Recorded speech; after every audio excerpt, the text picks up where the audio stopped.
It's tough to unapologetically like a game like Death Stranding when a panel of IGN reviewers spend 20 minutes out of a 50-minute podcast reductively complaining about a mechanic that wouldn't be such an issue if you just played the game correctly. Or when a channel with 6 million subscribers disingenuously gives it a poor score, using nothing but buzzwords and shallow criticism. In Death Stranding, you just do nothing and win anyway. Played it for about 5 hours. I've never played a Kojima game. They do nothing. They have no way of defeating you. It's dystopian Animal Crossing. A walking simulator. The gameplay is walking. Pointless walk for no reason. I rushed this game. You just unload bullets until the enemy dies eventually. Look, I'm not gonna get into how these other outlets completely miss the mark, considering one of them consistently gives Call of Duty near perfect scores, just like old times, and the other doesn't have the patience for an experience beyond running and jumping. Mario is the king of video games. Reducing Death Stranding to a walking simulator is such a shallow, surface-level, pea-brain take, but I'm also not gonna spend this entire video talking about how wrong everyone is about the game, because then you just sound like a pretentious dick. So let's get into it. This is Death Stranding, 1 month later. Now, I didn't care about this game at first. The cancellation of Silent Hills in light of the amazing interactive puzzle horror trailer teaser that is PT, which people are still finding new things in, like the fact that Lisa's always behind you, was heartbreaking. Hideo Kojima, Norman Reedus, and Guillermo del Toro working on a new-gen Silent Hill title was a dream come true. Until Konami pulled the plug, dropped Kojima entirely, scrubbed his name from any Konami properties, bastardized his inaugural Metal Gear series, and left a sour taste in my mouth. So you can imagine my reluctance when I heard that the same team was developing a brand new IP under Kojima's brand new studio. As silly as this might sound, I just didn't want to get my hopes up and feel that anticipation for a game that would ultimately not live up to that expectation. And boy, was I wrong. This game came out on November 8th, 2019. 3 weeks and 20 hours later, I finally got into those rolling credits, and what a satisfying feeling it was. Now, like I said, I logged 80 hours, but the game is nowhere near that long. If you gun it straight through without dying, doing only the missions pivotal to the story, you'll see the end around 40 to 50 hours. Even less if you don't die once and skip every cutscene. After all, it does have 9 to 11 hours worth. But are they worth watching? Is this story worth seeing through to the end? Actually, you know what? Before I get into that, I want to make something clear. You've got a top 5 favorite video games, right? Of course you do. Everybody does. And so do I. And it's important to contextualize this review by letting you, the viewer, understand why and how I reviewed this game the way I did, and how I will review other games in the future. 3 of my top favorite games are The Elder Scrolls V Skyrim, The Last of Us Remastered, and The Legend of Zelda Breath of the Wild. With this in mind, it's no surprise that Death Stranding is now on that list. The last being Mega Man X Legacy Collection 1 and 2 on the Nintendo Switch, but that's neither here nor there. What matters is context. That's why I don't mind when people who rate Call of Duty and Assassin's Creed highly give a game like this a low score. Without meaning to sound pretentious, if 2 of your top 5 games of all time are Mario titles, I don't expect you to appreciate the thematic density of a title like Death Stranding, and that's okay. This game isn't for everyone. It's for a very specific kind of gamer. One like me. Deep lore, an immersive world, and a narrative internally threaded with complexity, authenticity, and risk. I want long hours. I like side quests and in-game collectibles. I want my $60 purchase to feel worth it. And in a gaming landscape where more and more $60 price tags are attached to the developmental equivalent of a demo disc, it's refreshing to have this wealth of content from a AAA title made by an established genius and legend in the field who didn't have to care about the product, who could have very easily thrown together a garbage game knowing that anything with his name attached to it will sell. It's refreshing to know that we didn't get that. Which brings me to my next point. I put these into one category because I'm not going to spend a lot of time talking about them, and because in an open world, exploration-heavy title like Death Stranding, they kind of go hand in hand anyway. First of all, replay value is definitely here, and the post-game leaves you open to further exploration once you've seen the final mission through. Again, the game is around 50 hours long, and I logged in 80 hours on my first run-through, and I still haven't done everything.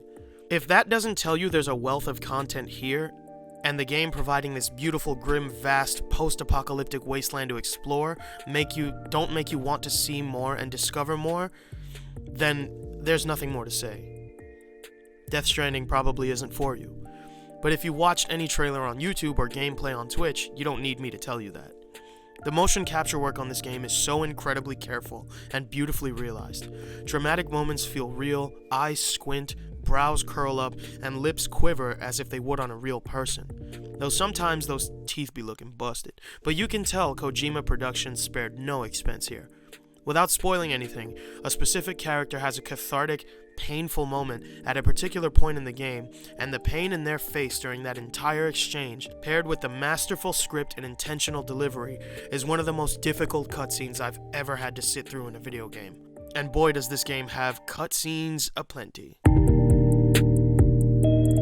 So, first of all, before I move on with this point, anyone calling this a walking simulator either didn't get far enough to have a worthwhile opinion, or watched a video about it by someone who didn't get far enough to have a worthwhile opinion. Despite how anybody feels about it, I'd go as far as saying Death Stranding is a stroke of genius. A title that will be revisited as little as a year from now and be praised as a cult classic. It's the kind of game that's meant for someone who isn't under pressure to review it and can appreciate it for the fountain of content that it is, and isn't expecting a heart-racing, high-octane, attention-deficit thrill ride, which is what people's main critique of this game consists of.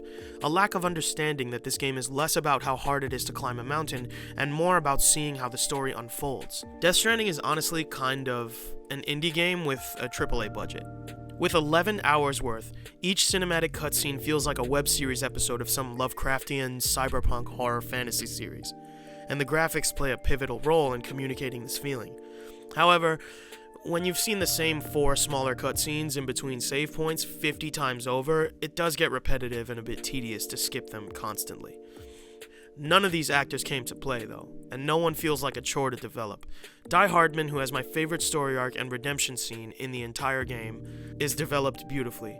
Deadman, Mama, Lochna, Hartman, Sam, Bridget, Amelie, Daquan Crawford, every single character realizes their potential, and no single character's development comes at the expense of anyone else's, but rather play on each other's strengths and weaknesses to drive the story forward. It's truly brilliant storytelling and excellent writing, that admittedly gets in its own way at times. While the game's ending ultimately satisfied me, I will say that it took entirely too long to actually get there. The ending chapters don't get their point across before they start to feel like a chore, and the constant interruption from your cufflink took me out of the game a few times towards the end. Still though, the story is made up entirely of connective tissue, literally on the pages of the script and figuratively among the characters we explore, and in a game about tying knots, working for a company called Bridges, and using strands, these parallels are all too important. However, like any story, there needs to be a standard of comprehension, something Death Stranding lacks at times, which I fear will push people away before they get to the beautifully textured and rewarding ending. Speaking of which, another thing that gets in the way of this game a lot is, controls. In a post-CinemaSins world, people will reductively pick apart one aspect of a particular piece of media and spend longer complaining about the 1 or 2 obvious technical oversights in an effort to look edgy, as opposed to honing in on all the other things that make that game great. Shooting in this game controls almost exactly like Metal Gear Solid 5 The Phantom Pain. Stealth is actually fairly balanced. Enemies spot me when I either have too much cargo stacked on my back or I'm not adequately covered by tall grass, and hear me when I'm moving too loudly or too fast. The fighting mechanics are a little shallow, but it's just one button and you're not meant to fight all the time anyway, and Death Stranding will almost always encourage you to make the smarter choice. The controls are fine for the most part, but having said this, that doesn't make Death Stranding's climbing and driving controls any less clunky or unreliable. Now that's hardly any reason to look at this game through such a shallow lens and claim it sucks. Skyrim is a generational milestone, and the climbing is abysmal in that game, but that has less to do with how hard it is to reach your objective, and more to do with the fact that that's not how you're supposed to reach that objective in the first place. You can't claim a game is broken just because you're not playing it right.